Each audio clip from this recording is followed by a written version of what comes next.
Hi, this is Linda with What Are Your Wishes, and this card was inspired by Nicole Spohr, who did one for Lawn Fawn using some Lawn Fawn stamps. I'm using some Simon Says stamps from one of their kits. I will not be showing you the colouring because this video is long enough without the colouring.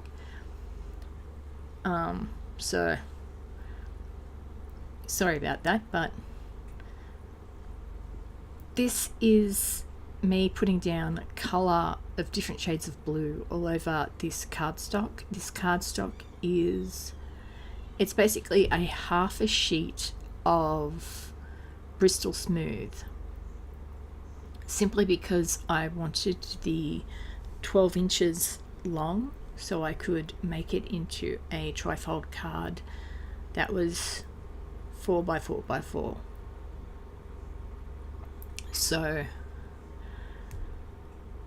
I'm laying down these colours, and I'm not really worried about how well they blend because I'm going to do a lot more to it. Here I am putting down a liberal amount of water, flicking it onto the card and bringing it back up with a paper towel, and I did that a couple of times. And now I'm laying down this stencil, and I'm going to I also discovered that post-it note tape doesn't work very well on glass, so I'm getting out some washi tape. I'm going to stencil over this with the colors that are underneath it. So where I used Mermaid Lagoon, I'll go over the stencil with Mermaid Lagoon. Where I used Salty Ocean, I'll go over the stencil with Salty Ocean, and so on.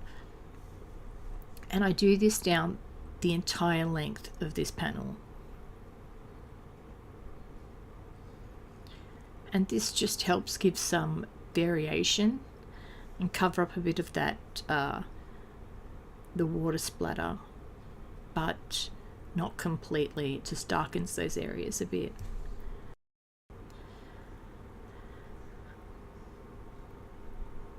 So you don't have to worry too much about the alignment of the stencil as you're doing this. It just needs to give the impression of light through water. And see, I overlapped a little bit there, and I'm not overly worried about it. Now here I'm using some antique linen to, this is going to be the ocean bottom, and I'm just getting that layer down first, and then I'm going to use my big roll of foam tape to cut around to get a mount, because I don't have hill dies. And just cleaning it up with some scissors. Now I'm going to cut that down a little bit further later on, but for now it does as a placeholder. And now I'm just going in the bottom with some Distress ink in Vintage Photo to darken up that bottom a little bit.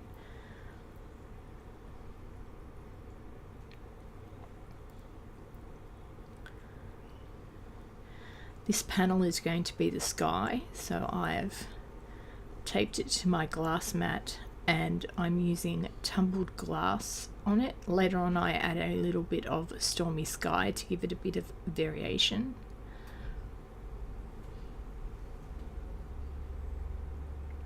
Now I've cut down part of the top of the panel with a Lawn Fawn waves die, and I'm softening the top of it with a damp baby wipe, and I'm bringing it down a little bit so that the top closer to the waves looks a little bit lighter.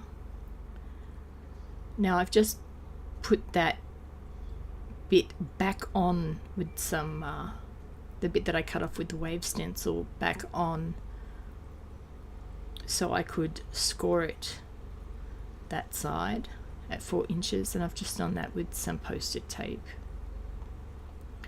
So I'm scoring this at 4 inches, so we have 3 4-inch panels. Now I can take that little bit that I previously die cut off for good. And here is where I decided I was going to use one of the mermaid stamp sets in the sky and a bit of vellum, so I had to cut down that panel just a little bit more. And this is where I'm taking it just that little bit further than Nicole did with hers, by adding the vellum waves and the sky behind it.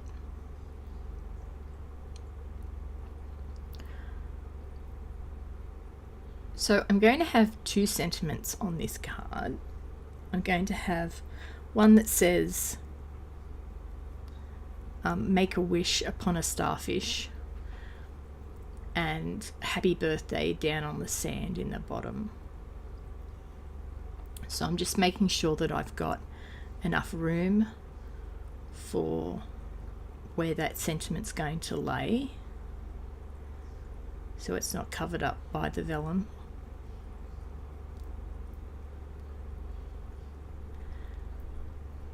When I put the blue sky panel in behind there. And now I'm just trimming off the slightest bit because it was a little bit too long.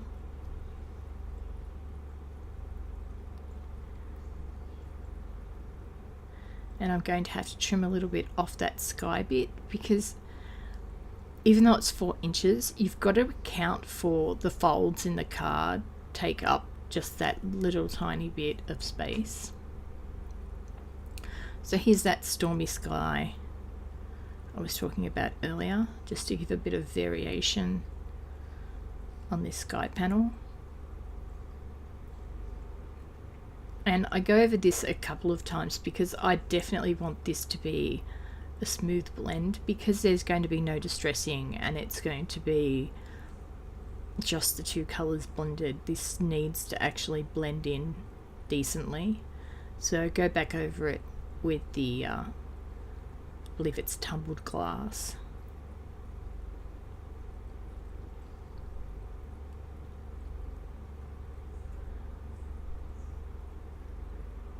And that smooths it out a little bit.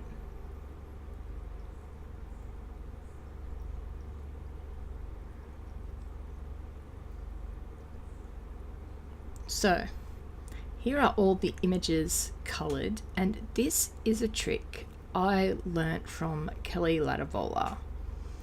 If you have some Tombow glue, you can put the tiniest bit on the back of your images, and the Tombow glue dries sticky, so it then becomes repositionable.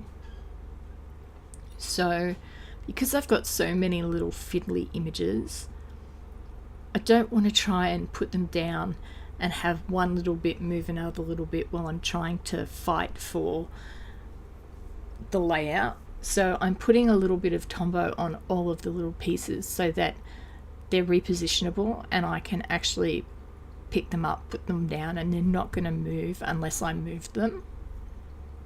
That way I can get my layout set how I want it to without too much of a struggle. And the trick with this is you just have to make sure that it's dry. And I found the best way is to just put the tiniest bit of the glue on and then sort of smoosh it around with your fingertips like I'm doing here. Now it may not look like I waited to put these on the card, but this footage has been sped up considerably. So there was a decent amount of time between these larger pieces and me putting them on now. As you can see, I've already adhered the sandy hill to the bottom of the ocean panel. And now I'm just placing the larger images where I would like them first, and then I will place the smaller images around them to fill in bits and pieces.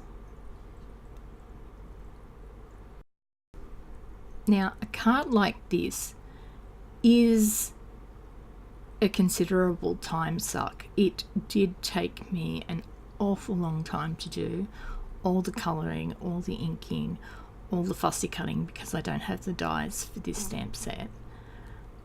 But I was doing a card for a friend that we hadn't seen for a long time, and she really likes mermaids and seahorses and all that sort of stuff. So, and I really like doing cards like this, even though they take forever to do. The results are just so great, and they just look so fun and whimsical that, you know, every now and then I like to go all out and do a really full-on card.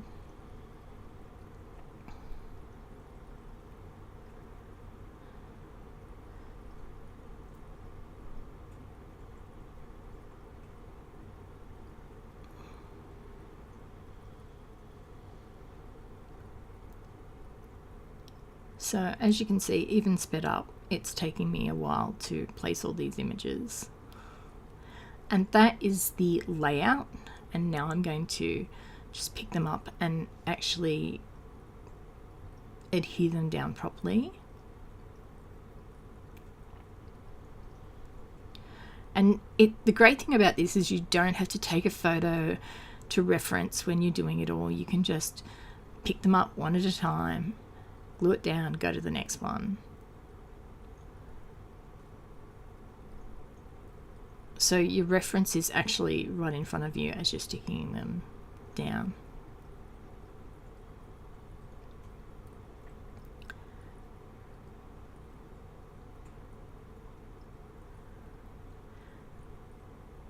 Now, I didn't show you me sticking them all down because what would be the point?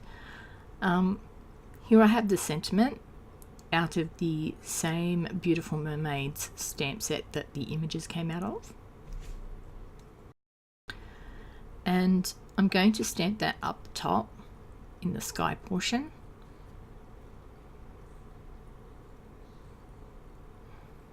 Just in some Hero Arts white embossing powder.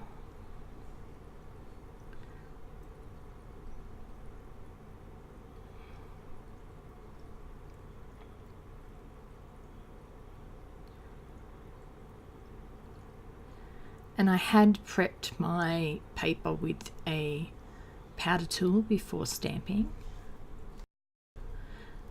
And when I heat this up, I'm very aware that the vellum is there, so I try not to get any heat on that. Now, this stamp has come out of the Beautiful Flowers stamp set from Simon, and I did a bit of stamp surgery on it. It was actually a stacked sentiment with happy on top of the birthday, and I just cut the happy away from the birthday, and now I can place them on my card however I like. And if I want to stamp it the way it was intended, I can always just place them back together. Now I'm using the exact same white embossing powder for this sentiment as well, and I have also prepped that with the powder tool before stamping. And this is the layout with the sentiments, and now we just have to add the finishing touches to it. So when I did all that inking, it's the one downfall of the tonic glass mat is that you get ink on the back of your card. So I have some very lightweight, I'd say it's about 60-pound cardstock, though you could probably use just printer paper or the 80-pound Nina or whatever 80-pound cardstock you have. And I'm cutting out panels. And the reason I'm cutting out panels is because of those folds. You need to do each panel separately, otherwise your card won't open and close properly. You need to account for those folds. So one last panel, and then the card will look clean on the back.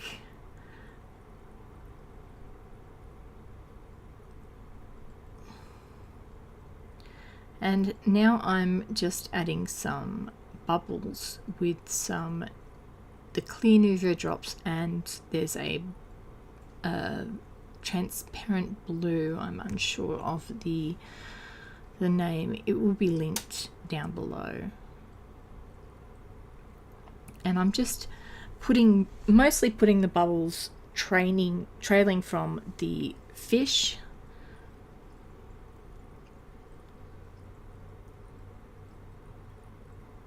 And then I'll just put some extras around. And I use the blue tinted ones further down in the card a bit more than I do the clear ones.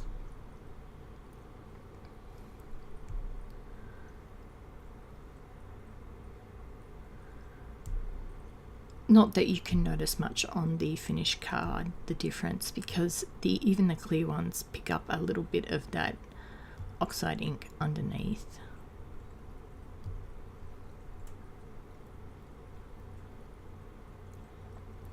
Then I gave it a good tap to flatten them out just a tad.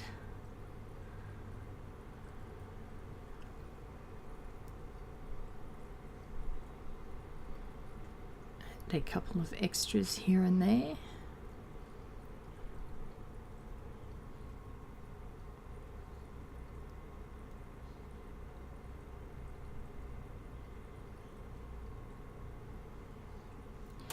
And that's the card. I love these mermaids. So if you liked the video, hit the like button. If you disliked it, hit the dislike button. If you did like the video, I would love it if you subscribed, and I'll see you guys in the next one. Don't forget, have fun crafting your imagination. Bye.